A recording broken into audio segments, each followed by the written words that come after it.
Our next speaker is Abra Schnur, archivist. Abra Schnur is the University Archivist at Trinity University and passionate about archives, oral history, and expanding San Antonio's historical narratives. She chaired the inaugural San Antonio Archives Bazaar in 2023, uniting regional archivists to showcase a myriad of stories in our city. A self-proclaimed party girl turned information professional, she embraces a knowledge-seeking spirit, currently taking shape with her St. Mary's Strip History Project. Abra credits her grandfather for fostering her forever connection to San Antonio. Please join me in welcoming Abra Schnur.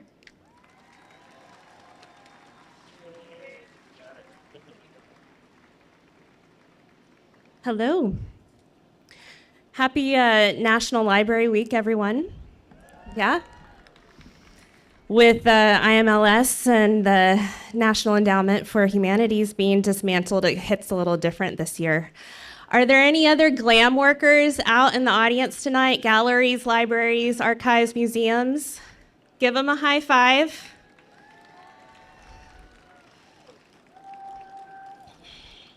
So my talk today is about what archivists do.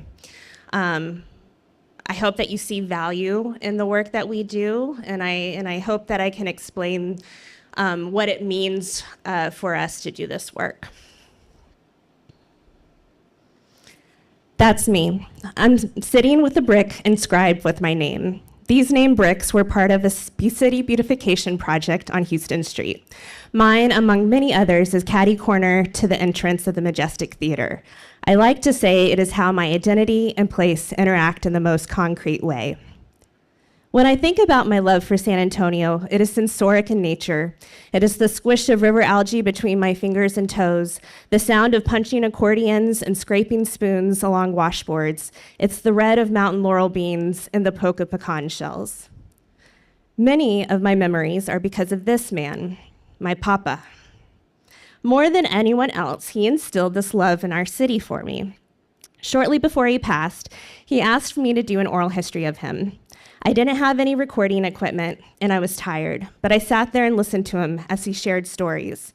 And less than 3 months later, he was gone. During this time, I was going to school to become an archivist. No words are needed for what this photo captures, exhaustion. But an archivist is an information professional who works with donors to assess, collect, preserve, and make available records and materials of individuals, groups, and organizations. But I hope you see it's more than that. I'm someone who at least likes to try to practice what I preach, so here I am organizing my own archives. These are stacks of photos from my father's side of the family. This profession has become my identity, and more than anything, I wanted to be an archivist in San Antonio. In grad school, I had an internship at UTSA, working on the San Antonio River Authority records.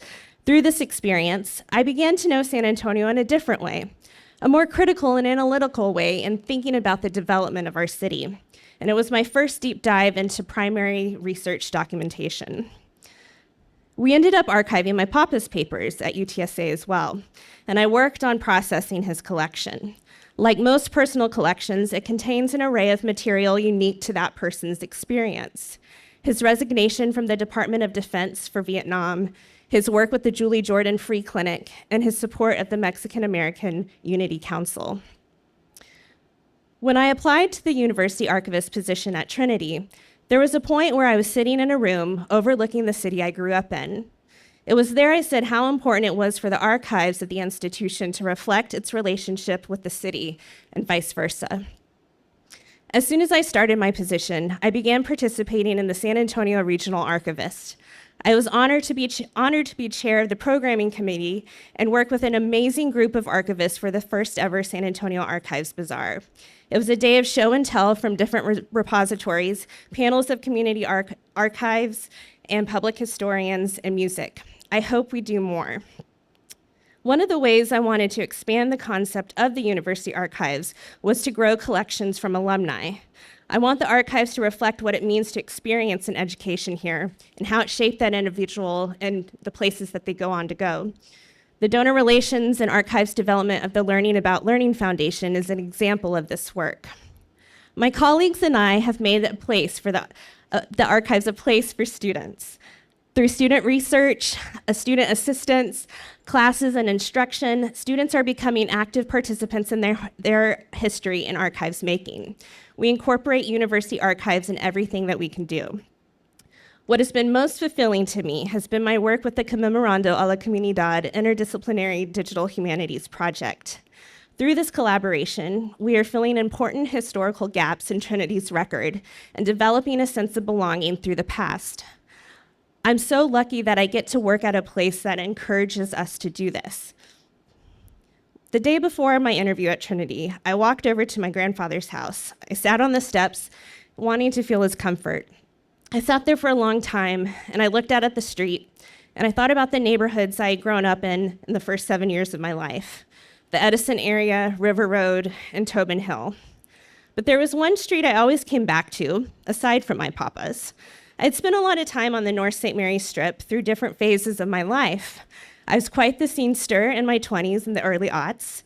There were regular hangouts, shows, and celebrations during high school.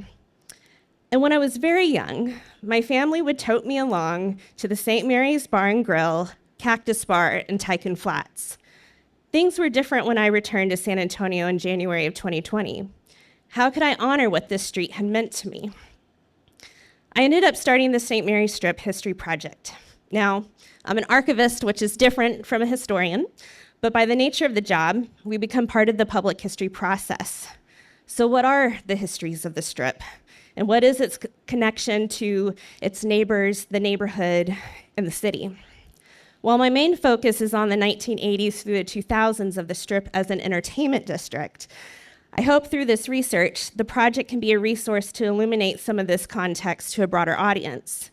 This will take time, and my slow history intentions are in constant conflict with me wanting to produce. In addition to doing historical research, I'm trying to build community around this project. I don't know about you, but I'm kind of craving community right now.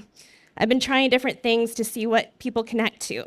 These are submissions from our Love Letters event in February.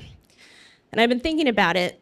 The care and work that archivists do are our love letters and our labors of love to the material, communities, and information. But it's a kind of a hard time to be an archivist right now. It's a hard time to be pretty much anything right now. It's becoming well documented that our profession is in a state of burnout. While not a new situation, archives are underfunded, understaffed, misunderstood, seen as an afterthought, devalued, or completely disregarded. And we're feeling the weight of that even more now. I think that there's an archival spirit in all of us, and I believe that we all embody our own archive.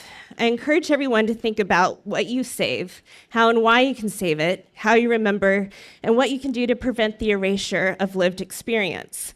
Us archivists will keep collecting, preserving, and sharing until we're pulled away from our archives, and then we'll just find another way to do it. I just wish that I could go to El Milagrito and talk to my papa about it. Thank you. Abra, that was amazing. This subject is huge right now, especially, and I know a lot of our work, we talk about that the importance of not just storytelling, but preserving those things. So quick question, what are some things that we can do? I mean, obviously we all have our histories, but what are some easy things that we can do to like, not just store, but then pass that on? Yeah.